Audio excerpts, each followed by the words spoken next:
Hello, everyone. Welcome to the summer vacation program. I'm Anwesha. I'm a research associate working on ecosystem restoration and sustainable land management at UNDP. And today I will be talking to you about the history of environmental conventions. In this video, we will be exploring what are the various environmental conventions, why they needed, and how did they begin. So let us go back in time to the Industrial Revolution. The Industrial Revolution marked a major turning point in history. It began in Great Britain in the mid-18th century, and it was controlling a global trading empire with colonies spreading across North America, Asia, and the Caribbean islands. Britain at the time had a major military and political presence in India and the Indian subcontinent as well through the East India Company. So the development of trade and the rise of business were amongst the major causes of the Industrial Revolution. The technological changes that were introduced, it introduced the people to novel ways of working and living and fundamentally transformed society as we knew it. So this process began in Britain in the 18th century, and from there it spread to other parts of the world. The technological changes that made possible a tremendously successful industrial revolution increased the use of natural resources and mass production of manufactured goods. So with the industrial revolution began the immense exploitation and extraction of ecological resources, with over 95% of species having gone extinct since then. So the global challenges of widespread water, air pollution, reductions in biodiversity, wildlife loss, habitat destruction, and even global warming today can be traced back to this single moment in human history. During the time since then, we've seen dirt accumulated on the streets, fossil fuels from factories emitted into the atmosphere, and water phase infiltrated with various debris from the factories. So the problem with the Industrial Revolution's environmental impact is that it wasn't noticed until decades afterwards. So it took years to notice the signs of the consequences of the industrialization on the planet. And we found that the ozone layer started depleting because of all of these activities, but it wasn't discovered by scientists until the 1980s. During the Industrial Revolution, it was noticed that towns and cities started to appear to accommodate workers that were moving from rural areas to the industrial towns in search of work, which led to a rapidly expanding urban areas and increased the resource use per person. So let's talk about the London smog. So in 1952, the Great Smog of London was a severe air pollution event that affected the city, and it was one of the first major pollution incidents which brought attention to smog and the effects of industrialization. So the London smog was caused by a combination of industrial pollution, high pressure weather, which collected airborne pollutants, mostly arising from the use of coal, to form a thick layer of smog over the city. It lasted from December 5th to December 9th in 1952 and resulted in thousands of people dying and losing their lives. Moving on, we're going to talk about the Anthropocene. So in the timeline of the Earth's history, we're currently in the Anthropocene.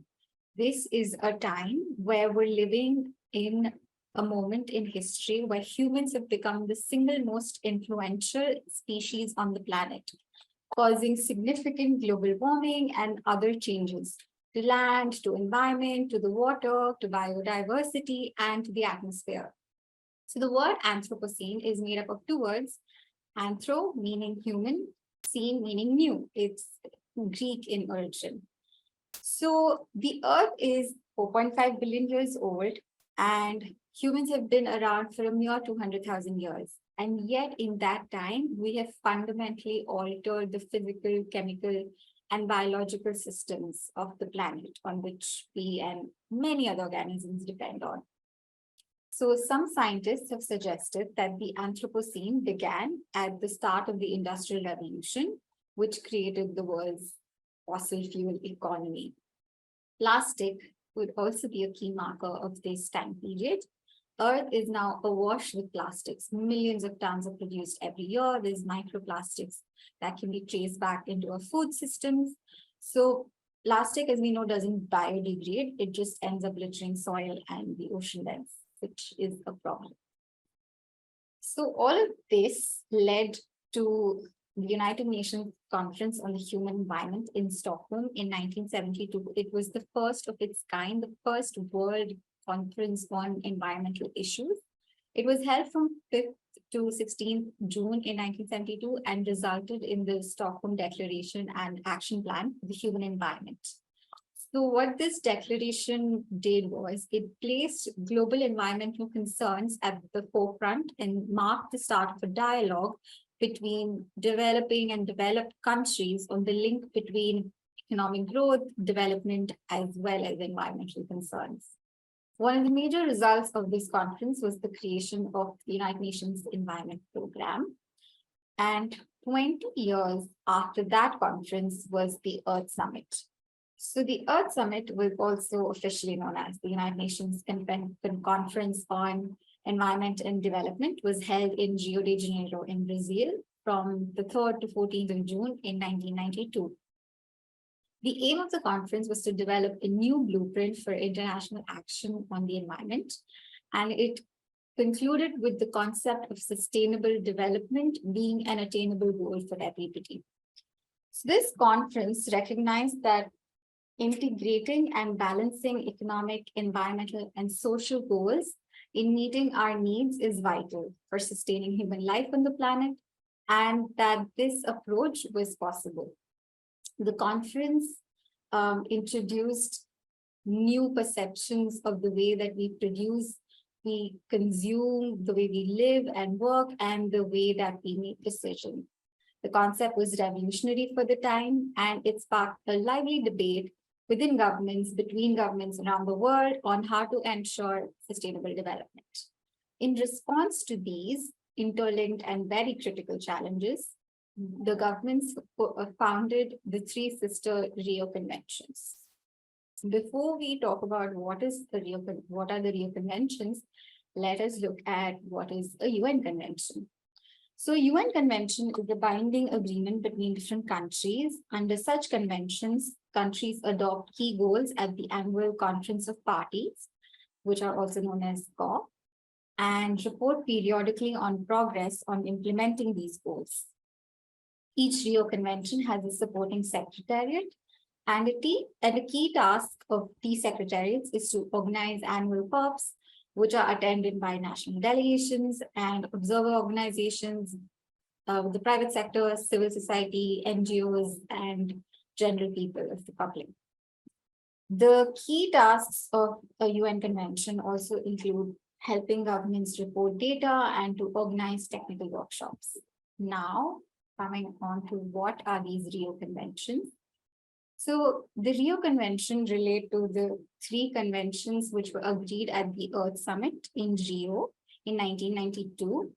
The decision-making process at the Earth Summit, as discussed, was to promote a sustainable planet for the current and the future generations. So the resulting documentation from that deliberation and meeting included a non-binding action plan for the UN to promote sustainable development, the Statement of Forest Principles, the Rio Declaration, and the formation of the Rio Conventions, which includes the following three conventions.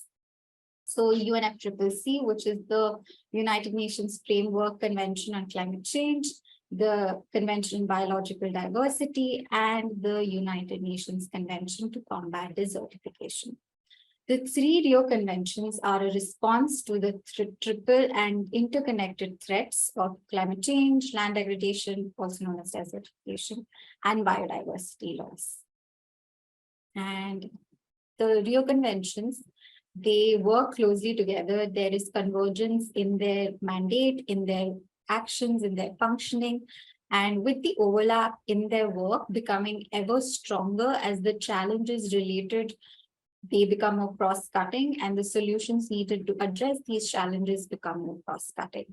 And the meeting of these parties to the convention are known as conference of parties, and parties are basically like countries who are a member of these conventions.